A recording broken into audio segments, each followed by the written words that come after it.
Hello student, स्वागत है आपका MYR मैथ्स बाई रोहित में। आज हम पढ़ते हैं कक्षा 10वीं में परीक्षाध्ययन एवं परीक्षा की दृष्टि से महत्वपूर्ण प्रश्न 2024 की परीक्षा के लिए। किस अध्याय के? अध्याय 5 के। अध्याय 5 का अपन एक पार्ट पढ़ चुके हैं, है ना। उसी के आगे का पार्ट है जी अगला, है ना। तो उसमें हमने क्या सीखा था? हमने सीखा था किसी संख्या में, किसी श्रेणी में कितने पद हैं ये निकालना, या कोई पद दिया है, हमसे पूछा गया है जी किस नंबर का पद है ना। वह पद निकालना सीखा था। किस क्रमांक सीखा था अपन ने कि किस क्रमांक का है। और हमने पद की वैल्यू सीखी थी, जैसे हमें 2200 पद निकालना या 2500 पद निकालना, ये सीखा था। इसी क्रम में अपन ये सीखते हैं। एक जी सवाल है, सवाल क्या है कि उस AP का 31वां पद ज्ञात कीजिए। हमें एक AP है, हमें उस AP का क्या 31वां पद ज्ञात करना है, जिसका 11वां पद 38 एवं 16वां पद 73 है। तो एक बात आप लोग याद रखना, जिस भी संख्या के पीछे वा पद लिखा हो, मतलब ऐसा लिखा हो 31वां पद, 11वां पद और 16वां पद, तो जिस संख्या के पीछे वा पद लिखा हो समझ जाना वो क्या है, n की वैल्यू है। क्या है? n है। वो an नहीं है, n है ना। तो देखिए हमें 31वां पद ज्ञात करना है। हमें क्या ज्ञात करना है? 31वां पद। तो पहले पद को A1 बोलते हैं, दूसरे पद को A2, तीसरे पद को A3, वैसे ही 31वें पद को क्या बोलेंगे? A31। तो A31 हमें क्या करना है? ज्ञात करना है। दिया क्या क्या है? हमें दिया है 11वां पद। 11वां पद क्या है? 38 है। 11वां पद क्या है? 38 है। और दिया है क्या? 16वां पद। 16वें पद को क्या बोलेंगे? A16। 11वें पद को A11, 16वें पद को A16। क्या है? 73 है ना। तो देखिए जैसे हमने कल सीखा था कि यदि हमें 22वां पद निकालना हो तो 22वां पद क्या हो जाएगा? A1 प्लस 21D, है ना। हमें 5वां पद निकालना हो तो 5वां पद क्या होगा? A1 plus 4D। समझे थे, है ना। इसी प्रकार जैसे 5वें पद को क्या लिखेंगे? A1 धन 4D। 22 पद को क्या लिखेंगे? A1 धन 21D, मतलब पहला पद धन उससे एक कम, है ना। यही सूत्र जो सूत्र पढ़ा था अपन, AN का सूत्र क्या था? A1 plus n-1 into D. इसी सूत्र की सहायता से ये बन जाता है। n-1 मतलब जिस नंबर का पद निकाला है उससे, जैसे n नंबर का पद निकाला है तो n-1, तो मतलब 10वां पद निकाला है तो 9, है ना। 5वां पद निकाला है तो 4, है ना। तो इसी प्रकार हमें क्या दे के रखा है?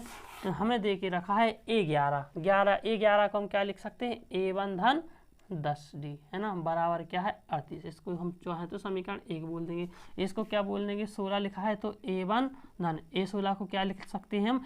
A16, मतलब 16 नंबर के पद को कैसे ज्ञात करेंगे? A1 धन 15D बराबर 73। इसको हम दूसरा समीकरण बोल सकते हैं। अब देखो हमें क्या करना है, हमसे किसी भी श्रेणी में, किसी भी श्रेणी के मतलब हमसे समांतर श्रेणी में यदि कोई सा भी पद निकालने को बोला जा रहा है, तो सबसे पहले हमने आपको पिछली वीडियो में बताया था कि यदि आपको किसी भी के नंबर का पद निकालना है तो आपको पहला पद पता हो और आपको सार्वंतर पता हो, मतलब आपको A1 पता हो और D पता हो, तो आप किसी मतलब श्रेणी का कोई सा भी पद निकाल सकते हैं। तो सब वही हमें यहाँ पर काम करना है। हम पहले किसी भी तरीके से A1 और D का मान ज्ञात कर लें। देखो अपन ने जी सवाल कर चुके हैं ना इस प्रकार के, है ना, कि दो हमें A1 और 10D दिया है, तो ये दो समीकरण हैं। यदि हम एक काम करें, इन दोनों को एक दूसरे से घटा दें, हम घटा देंगे तो एक दूसरे से, देखो यहाँ पर A1 है, यहाँ पर भी A1 है ना, तो A1 से कट जाएगा, है ना। तो क्या करेंगे? समीकरण 2 माइनस 1 से, या आप ऐसा लिख सकते हो समीकरण 2 में से 1 को घटाने पर, तो 2 में से 1 को घटाए तो बराबर के इस साइड का बराबर की इस साइड से घटेगा, बराबर के उस साइड का इस साइड से घटेगा ना। तो पहले 2 में से 1 को घटाए तो पहले दूसरा लिख लो A1 धन 15D। आप किसी में से भी किसी को घटा सकते हो, पहले में से दूसरे को घटा लो, चाहे दूसरे में से पहले को घटा लो, कोई दिक्कत नहीं है ना। लेकिन हम दूसरे में से पहले को इसलिए घटा रहा ताकि यहाँ से हमें जी बड़ी संख्या प्लस की रहेगी, छोटी संख्या माइनस की रहेगी। यदि आप ये पहले कर लोगे, इसमें से इसको घटा दोगे, तब भी कोई फर्क नहीं पड़ेगा, दोनों साइड माइनस आ जाएगा, तो माइनस से माइनस कट जाएगा ना। तो 2 में से हम 1 को घटाए तो A1 धन 15D, पहले इस साइड का लिख लिया ऋण। अब ये लिख लो, इसको हम क्या लिखेंगे? कोष्टक में लिखेंगे। क्यों लिख रहा है? क्योंकि ये ऋण अभी अंदर जाएगा, है ना, बराबर इस साइड का 73 माइनस 38, है ना। घटा देंगे तो क्या बचेगा? A1 धन 15D, जी ऋण का अंदर गुणा होगा सो ऋण A1 और ऋण का इसमें धन में गुणा होगा तो ऋण 10D बराबर 73 में से 38 जाएगा तो क्या बचेगा? 35 है ना, कितना बच जाएगा 35 बच जाएगा। तो A1 एक प्लस का है एक माइनस, एक प्लस का एक माइनस का है तो कट जाएंगे। ये क्या बचा 15D माइनस 10D, 15D में से 10D जाएगा, क्या बचेगा 5D, और 5D बराबर क्या है 35, तो D बराबर क्या हो जाएगा 35, ये 5 गुणा में इस साइड आएंगे तो बटे में 5 7 35, तो D बराबर क्या मिल गया हमें, D बराबर मिल गया 7। अब D बराबर आपके पास 7 है, आप D का मान किसी भी समीकरण में रख दो, चाहे 1 में चाहे 2 में, हमें A1 का मान मिल जाएगा। तो हम D का मान किस में रख देते हैं, D का मान समीकरण 1 में रखने पर, तो समीकरण 1 क्या है, A1 धन 10 गुणा में D का मान कितना आया 7 बराबर क्या है 38, तो क्या हो जाएगा A1 धन 10 7 70 बराबर 38, तो A1 बराबर क्या आ जाएगा 70 का हो जाएगा क्या पक्षांतर हो जाएगा, तो क्या होगा 38 माइनस 70, तो कितना बचेगा है ना 38, 70 में से 38 जाएगा तो बच जाएगा हमारा क्या 32, और वो भी किसका 32 माइनस का 32 बच जाएगा है ना। तो हमारा क्या हो जाएगा A1 बराबर हो जाएगा 32 है ना, तो और वो भी किसका माइनस का। हमें क्या ज्ञात करना है 31वां पद ज्ञात करना है। 31वां मतलब n की जगह क्या लिखा है 31वां है ना, तो 31 लिखा है ना, तो A31 को हम डायरेक्ट चाहो तो आप ऐसा लिख सकते हो, या फिर सूत्र लगा लो, सूत्र AN वाला सूत्र लगाओगे आएगा वही, लेकिन आप चाहो तो डायरेक्ट भी सूत्र आ जाएगा। 31वां जिस नंबर का पद हमें ज्ञात करना होता है उससे एक कम क्या होता है D। जिसको समझ नहीं आता वो जी वाला सूत्र भी लगा सकते हैं, क्या AN बराबर A1 plus n minus 1 into D. अब हमने क्या लिखा, हमें क्या करना है 31वां, n की जगह हमने क्या लिखा 31वां, तो यहाँ पर क्या लिखो n की जगह 31, 31 माइनस 1 तो क्या हो जाएगा 30, तो उसी को हम डायरेक्ट लिख देते हैं। जिस नंबर का पद ज्ञात करना उससे एक कम करके क्या लिख दो 30D है ना, इसको ऐसे भी लिख सकते हैं। तो देख लेते हैं A31 बराबर A1 कितना आया माइनस का 32 धन 30 गुणा D कितना है 7, तो क्या हो जाएगा A31 बराबर माइनस का 32 धन 7 या 21 210 है ना, तो घटाएंगे तो क्या हो जाएगा 31वां पद 210 में से क्या जाएगा 32, तो घटा दो 210 में से 32 गया 22 गया तो 20 गया 10 आ जाएगा 178, क्या बच जाएगा हमारा 178, उत्तर आ जाएगा। और बड़ी संख्या धन की तो उत्तर आ जाएगा धन का। तो हमारा जो 31वां पद होगा वो क्या होगा धन का 178 होगा, क्या होगा धन का 178 होगा 31वां पद जी। अभी तक अपन ने क्या सीखा कि पदों को निकालना सीखा, पद का क्रमांक सीखा, हमने पहला पद सीखा, हमने सार्वंतर निकालना सीखा। अब हमें पढ़ना है, अब हमें दिया रहेगा श्रेणी है ना, और हमें उनका योग ज्ञात करना, मतलब हमें पदों का योग ज्ञात करना सीखना है। जैसे हमें एक समांतर श्रेणी दी गई है, उसमें 10 पद हैं 15 पद हैं, या पूछा गया कि एक श्रेणी दी गई है और बोलेगा कि इसके 20 पदों का योग ज्ञात कीजिए, तो अब हमें समांतर श्रेणी के पदों का योग ज्ञात करना है ना। तो आइए हम सीखते हैं, क्योंकि अभी अपने पास उतना टाइम तो है नहीं कि अपन इसका इंट्रोडक्शन और डिटेल से पढ़ सकें, फिर भी हम आपको थोड़ा सा इसका इंट्रोडक्शन दे रहे हैं है ना, कि कैसे ये सूत्र बना है ना, और जल्दी से अपन उसको पढ़ेंगे। तो देखिए हम एक ही उदाहरण एक ही श्रेणी लिख लेते हैं आपको समझाने के लिए। जैसे जी लिखी 2 4 6 8 10 है ना। देखिए अगर हमें ये एक श्रेणी दी गई है और हमें पूछा गया इसके पदों का योग ज्ञात कीजिए। अभी तो आपको पद दिख रहे होंगे तो आप बोलोगे सर हम सबको जोड़ देंगे जल्दी से है ना, कि हमने इसको बोल 10 और 8 18 और 6 24 और 4 28 और 2 30, आप बोलोगे सर इसका योग 30 है। लेकिन जब हमें पद बहुत सारे दिए होंगे और बोलेगा है ना, पूरे पद ना दिए रहेंगे और हमसे पदों का योग ज्ञात करने को बोलेगा, तो देखिए उसके और भी बहुत सारे तरीके होते हैं। तो सबसे पहले इसका तरीका क्या है हम देख लेते हैं कि हम इनका औसत निकालेंगे। औसत के भी बहुत सारे तरीके होते हैं। एक हमने कक्षा 9वीं में पढ़ा था औसत, माध्य पढ़ा था है ना, जो माध्य है वही औसत कहलाता है। तो आंकड़ों का योग बटे आंकड़ों की संख्या, जैसे आंकड़ों का योग कितना आया 30, तो 30 आंकड़े कितने हैं 5, तो 5 का 30 में भाग लगाया 6, तो औसत क्या हो जाएगा 6। एक तरीका ये था। दूसरा तरीका ये था कि आगे से उतने ही पद आगे छोड़ दो, उतने ही पद पीछे छोड़ दो, और बीच की जो संख्या होगी वही औसत कहलाएगी। एक तरीका ये भी था कि, लेकिन ये तरीका किस में काम करेगा, समांतर श्रेणी में ना। तो आगे के कुछ पद छोड़ दो, पीछे से कुछ पद छोड़ दो, और जो बीच में पद बच जाता है वही हमारा क्या होगा, औसत। एक तीसरा, लेकिन ये दोनों तरीके हमारे इस अध्याय में काम आने वाले नहीं। हम क्या करेंगे, हम पहला पद जोड़ दें। अगला तरीका क्या है, हम पहला पद जोड़ दें और आखिरी पद, हम इसको पांचवें पद नहीं बोलेंगे, हम आखिरी पद बोलेंगे। हम पहला पद जोड़ दें और आखिरी पद जोड़ दें, और कितने पद जोड़े हैं, 2, 1 और 1 2, 2 पद जोड़े तो 2 से भाग लगा दें, तो 10 और 2 12 हो जाएंगे, 12/2, 2 से भाग लगाएंगे तो कितना आया, 6। तो जी क्या हो गया हमारा, औसत।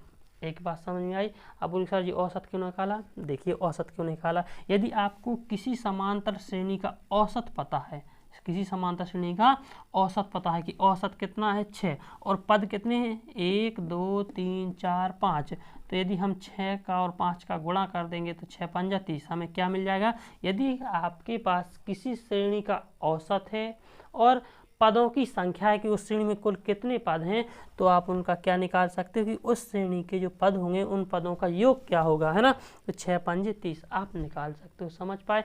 तो आपके पास योग है ना, ये तरीका है ना, ये अपन को सीखना है कि यदि आपके पास क्या हो कि उस श्रेणी का औसत हो और उस श्रेणी में ये पता हो कि कितने पद हैं, तो यदि हम दोनों का गुणा कर देंगे तो हमें उस श्रेणी के सभी पदों का टोटल योग पता चल जाएगा कि उनके पदों का योग क्या है। तो देखिए यहीं से हमारा सूत्र बन जाएगा। इसमें जी क्या है, 6 धन 10/2, जी कहाँ क्या आया था, इसको हल करने पर 6 मतलब हमारा औसत आया। जी क्या है हमारा, 2 धन 10/2, 2 धन 10/2 मतलब क्या आया, 6 जी क्या है हमारा औसत।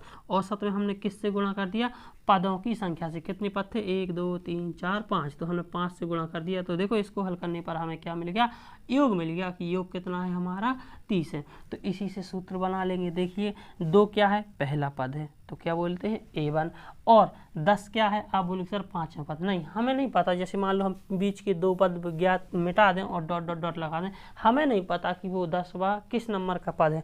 हमें तो ये पता है कि आखिरी पद है। तो जो आखिरी पद होता है उसको क्या बोलते हैं, AN। हमें नहीं पता तो हम मान लें कि वो Nवां पद है। तो आखिरी पद है, Nवां पद है या आखिरी पद है, तो आखिरी पद को क्या बोल देंगे, AN। तो पहला पद धन आखिरी पद, 2 पदों को जोड़ा बटे 2 से भाग लगा दो, तो ये क्या हो गया हमारा औसत।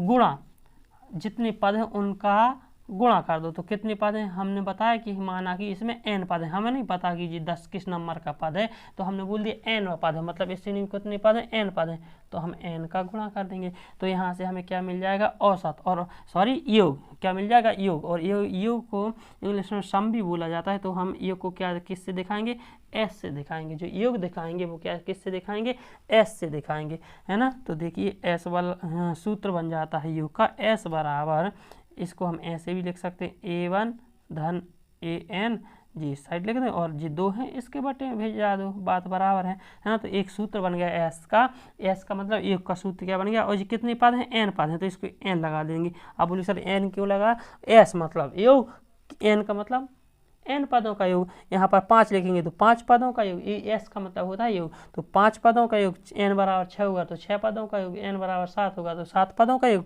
है ना। तो n बराबर जो भी मान होगा इसमें रख देंगे तो उतने पदों का हमें योग मिल जाएगा। तो ये क्या है आपका सूत्र बना, SN बराबर A1 धन AN और कोष्टक के बाहर n/2। इसी सूत्र को एक तरीके से और लिख सकते हैं। इसी सूत्र से दूसरा सूत्र बन जाता है SN बराबर A1 प्लस AN का सूत्र जो अभी अपन पिछली पार्ट में पढ़ के आए हैं, AN का सूत्र क्या होता है, A1 plus n-1 into D. जी क्या है, जी A1 इस सूत्र का, और AN बराबर क्या होता है जी इतना, A1 plus n-1 into D, और बाहर क्या लिखा है n/2। इसी को आप हल करोगे तो जी A1 धन A1 तो क्या हो जाएगा, 2A1 plus n-1 into D, और बाहर n/2। तो एक सूत्र जी हो गया SN का, है ना। जी सूत्र कब कौन सा सूत्र लगाना है, तो देखिए जब हमें पहला पद दिया हो और आखिरी पद दिया हो, हमें जब पहला पद दिया हो और आखिरी पद दिया हो और पदों की संख्या दी हो कि कितने पद हैं, तो उस स्थिति में अपन ये वाला सूत्र लगा लेंगे। और जब हमें पहला पद दिया गया हो, है ना, पदों की संख्या दी गई हो और सार्वअंतर दिया हो, मतलब हमें आखिरी पद नहीं दिया गया है, हमसे सिर्फ ये पूछा गया है कि 10 पदों का योग ज्ञात कीजिए, तो उस श्रेणी में हमें 10 पदों का योग, मतलब 10 पदों 1 2 3 4 5 6 7 8 9 10 पदों का योग ज्ञात करना है ना। तो उस श्रेणी में हम ये सूत्र लगा लेंगे, है ना। और हम जिससे जब पूछा जाएगा कि 10 पदों का योग ज्ञात कीजिए, यदि उस श्रेणी का पहला पद इतना और दूसरे आखिरी का पद इतना है और इस श्रेणी में टोटल इतने पद है, मतलब 10 पदों का बोला है तो 10 ही है ना। तो समझ पाओगे जी, इन दोनों सूत्रों का उपयोग करेंगे। तो कैसे सूत्र बना हमने आपको शॉर्ट में जल्दी से बताने की कोशिश की है ना। आइए करते हैं इस पर सवाल, एक सरल सवाल उठाते हैं ताकि आपको ये सूत्र समझ में आ जाए कि कैसे लगाना है। तो देखिए सवाल है हमारा कि हमें एक श्रेणी दी गई है ना, हमें क्या दिया गया है, एक श्रेणी दी गई है, क्या है, 2 श्रेणी है 2 7 12 ... 10 पदों तक, 10 पदों तक। तो हमने अभी आपको बताया जब किसी संख्या के पीछे बा पद लिखा हो या पदों तक लिखा हो तो समझ जाना हमें वो n की वैल्यू दी है, मतलब पदों की संख्या n की वैल्यू दी है। तो क्या बोल रहा है, हमें इस श्रेणी का योग ज्ञात करना है, हमें क्या करना है, इस श्रेणी का योग ज्ञात करना है। और इस श्रेणी के कितने पदों का, तो हमें पद सिर्फ 3 दिए हैं, 2 7 12 और डॉट डॉट करके बोल रहा है कि 10 पदों तक, है ना। ऐसे 2 7 12 कुछ आएगा, ऐसे 10 पद आएंगे, उन 10 पदों का हमें क्या करना है, योग ज्ञात करना है। तो देखिए दिया क्या क्या है यहाँ पर। सबसे पहले A1 क्या है जी, पहला पद A1 कहलाता है, दूसरा पद A2, जी तीसरा पद A3, है ना। तो A1 बराबर कितना है 2, A2 बराबर कितना है 7। तो सबसे पहले हम क्या निकाल लें, D बराबर कैसे निकलता है, A2 माइनस A1, तो 7 माइनस 2, तो 7 में से 2 गया तो क्या बच जाएगा 5। तो D बराबर हमारे पास क्या है 5 है, समझ पाए। और 10 पदों का योग ज्ञात करना, मतलब n बराबर क्या है 10 है। तो आपके पास क्या क्या है, देखिए पहला पद है, D है और n है। ऐसी स्थिति हमने क्या बोला था, अब बड़े वाले सूत्र का उपयोग करना। तो Sn बराबर क्या हो जाएगा, Sn बराबर 2A1 plus n minus 1 into D, और कोष्टक के बाहर इस चाहे इस लगा दो चाहे इस लगा दो, n बटे 2। तो s n की वैल्यू कितनी है 10, जहाँ n है वहाँ पर क्या रख देंगे 10, बराबर 2 गुणा A1 का मान कितना है 2, धन n की वैल्यू कितनी है 10 माइनस 1 इंटू डी का मान कितना आया 5 आया, धन n मतलब 10 बटे 2। बस इसको क्या कर देंगे, सॉल्व कर देंगे। तो 2 दूनी 4, धन 10 में से 1 गया तो 9 और 9 पंजे 45, 9 का 5 गुणा होगा तो 9 पंजे 45, और बाहर क्या है 10 बटे 2, 2 से काटेंगे तो 2 पंजे 10, तो 45 और 4 कितना हो जाएगा 49, 49 गुणा 5, 49 का 5 में गुणा करेंगे तो कितना आ जाएगा 245। तो S10 मतलब 10 पदों का योग कितना हो जाएगा हमारा 245। समझ पाए होगे, है ना। तो ये तो था हमारा सरल सा सवाल, है ना, कि आपको समझाने के लिए हमने उठाया।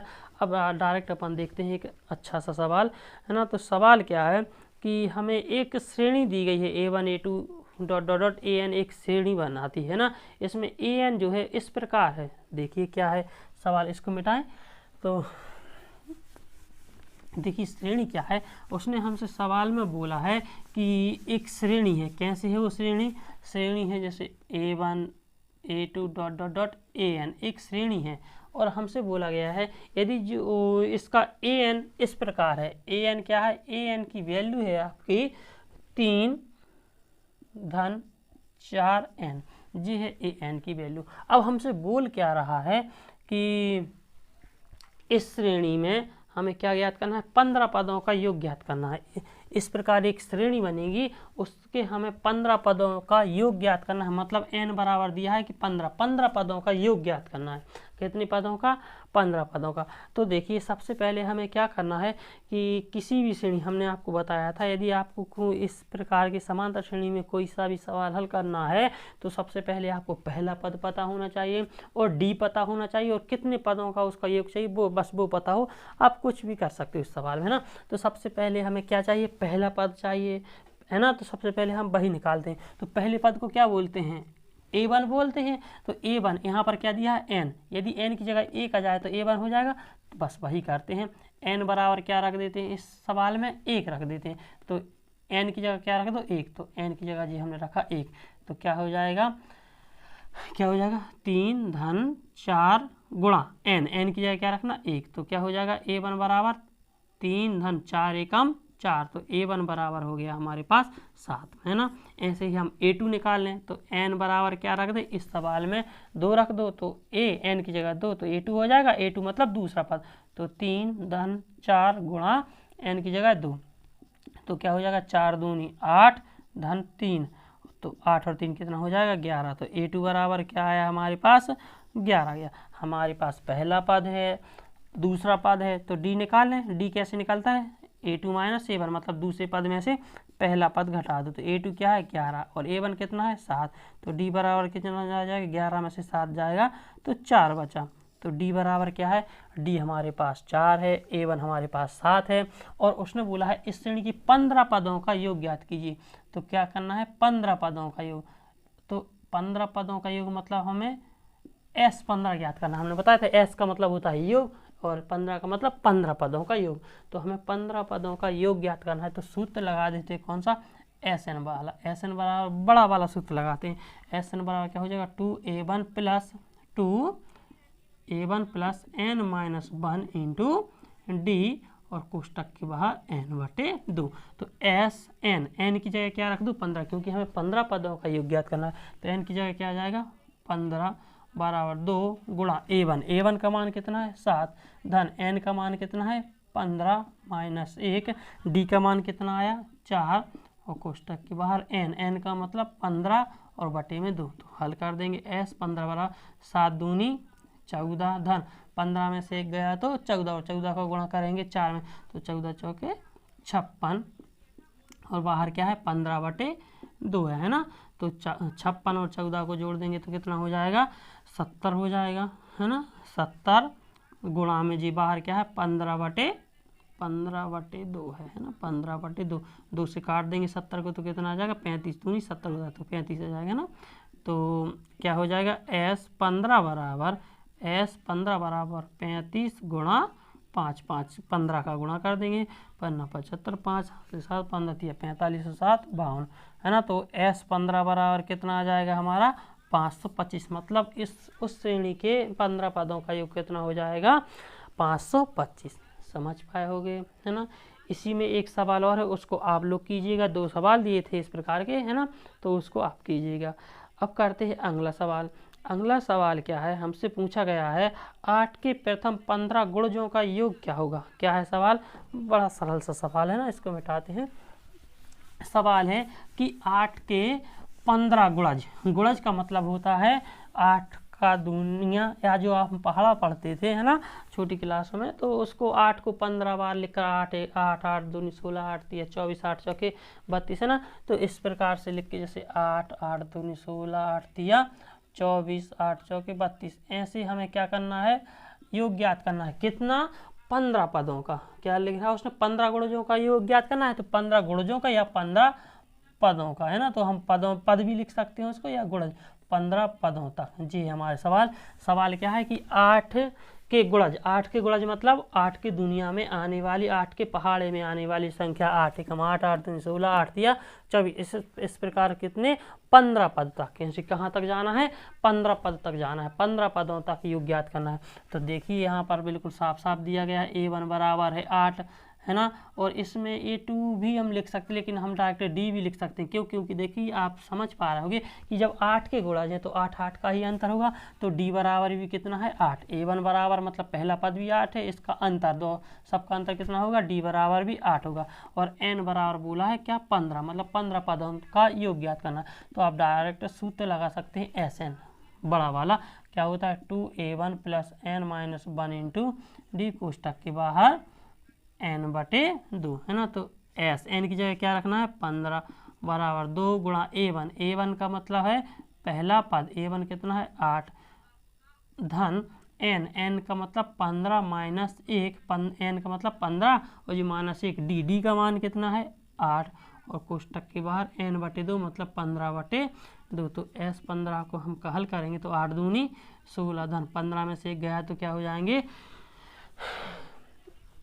15 में से हम क्या घटा देंगे, 1 घटाएंगे तो कितने हो जाएंगे हमारे पास 14, और 14 का 8 में गुणा करेंगे तो क्या आ जाएंगे हमारे पास 112, 14 8 112 है ना, 112, और बाहर क्या है 15/2, तो 112 में 16 जोड़ेंगे तो कितना हो जाएगा, 112 में 16 जोड़ेंगे तो 128, और बाहर क्या है 15/2, 2 से भाग लगा देंगे, 2 6 12 और 2 चौके 8, कितना आ गया 64 गुणा 15, तो गुणा कर देंगे, 15 चौके 60, 0 हंसलाए 6, और 15 6 90 96 है ना, तो S15 मतलब 15 पदों का योग कितना हो जाएगा 960 हो जाएगा, है ना।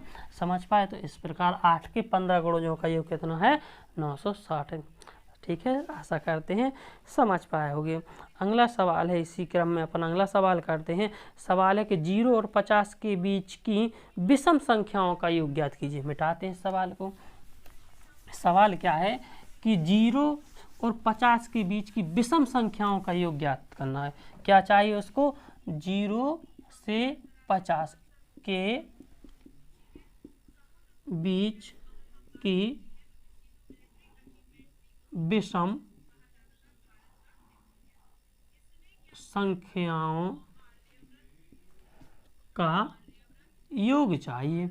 तो देखिए 0 से 50 के बीच में विषम संख्या है, तो आप जानते हैं जब भी हम गिनती पढ़ते हैं तो उसमें एक सम होती है, एक विषम होती है। तो पहली विषम 1 हो जाएगी, दूसरी विषम 3 हो जाएगी, फिर अगली विषम 5 हो जाएगी, ऐसे करते करते 50 के बीच की तो 50 के पहले 50 तो सम है, तो उसके पहले एक 49 है जो क्या हो जाएगी विषम, तो ये हो गई विषम संख्याएं।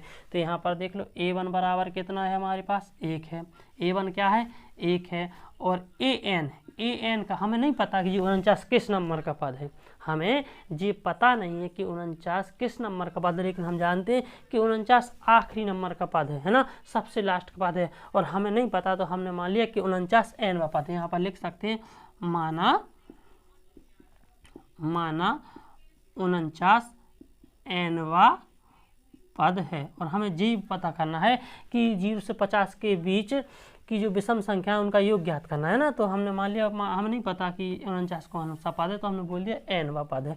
तो n पद को क्या बोलते हैं an, तो an कितना है हमारा 49 है, और हमें n पता नहीं कि n क्या है, n मतलब हमें पता नहीं कि इसमें कुल कितने पद हैं। तो सबसे पहले हमें n ज्ञात करना है, और फिर हमें क्या करना है कि विषम संख्याओं का योग ज्ञात करना है। तो आपके पास पहला पद है ना, और दूसरा पद भी है, A2 बराबर कितना है 3 है, तो D बराबर निकाल दें, D बराबर क्या होता है A2 - A1, तो A2 कितना है हमारा 3, यहाँ पर A2 कितना है 3, और पहला A1 कितना है 1, तो D बराबर क्या हो जाएगा 3 में से 1 गया तो 2, तो D बराबर हो जाएगा, पहला पद दिया है D दिया है, n नहीं दिया, तो n ज्ञात कर लेते। n कैसे ज्ञात कर लेंगे हम, n ज्ञात करेंगे जो an वाला सूत्र था उससे ज्ञात कर लेंगे। तो an वाला सूत्र क्या था, an बराबर A1 + n - 1 इंटू D, तो an की वैल्यू दी है, an कितना दिया है 49 बराबर A1 कितना दिया है 1 धन n नहीं पता वही निकालना है ऋण 1, और D कितना दिया है 2। हल करेंगे जी, एक इस साइड किसका है धन का, इस ओर आएगा तो ऋण का, तो क्या हो जाएगा 49 ऋण 1 बराबर n - 1 इंटू 2, तो 49 में से 1 गया तो क्या हो जाएगा 48। आप चाहो तो इसका अंदर गुणा कर दो, या फिर 2 केस में है गुणा में इस ओर आ जाएंगे तो कितने में काय में आएंगे बटे में, यहाँ पर क्या बचेगा n - 1, 2 से काटेंगे तो 2 दूनी 4, 2 एकम 2 दूनी 4 और 2 चौके 8, कितना आ गया 24 बराबर n - 1, ये माइनस का 1 है, इस ओर आएगा तो प्लस का हो जाएगा, तो 24 धन 1 बराबर n, तो n बराबर 24 और 1 25 है, तो n का मान हो गया हमारे पास क्या 25, मतलब कितनी संख्या है 25। बस हमें क्या ज्ञात करना है Sn ज्ञात कर देंगे। Sn का सूत्र क्या होता है 2A1 + n - 1 इंटू D कोष्टक के बाहर n/2, तो n की वैल्यू कितनी मिली हमें 25, तो n की जगह रख दो 25 बराबर 2 गुणा A1 कितना है पहला पद 1 धन n का मान कितना मिला 25 ऋण 1, D का मान कितना है 2, कोष्टक के बाहर क्या है n/2, मतलब 25/n का मान क्या है 25/2, तो S25 निकाल देंगे हम, तो S25 क्या हो जाएगा 2 एकम 2 धन 25 में से 1 गया तो 24, और 24 दूनी 48, और बाहर क्या है 25/2। तो 48 और 2 कितने हो जाएंगे 50 गुणा 25/2। 2 से 50 काटेंगे तो क्या आ जाएगा 25। तो उत्तर क्या क्या आ जाएगा हमारा 25 गुणा 25। तो 25 गुणा 25 करेंगे तो क्या होगा 25 25 625। मतलब 1 से 50 तक की बीच की विषम संख्याओं का योग कितना हो जाएगा 625। कितना हो जाएगा 625। समझ पाए होगे। इस प्रकार से अपन इस सवाल को हल कर देंगे, है ना।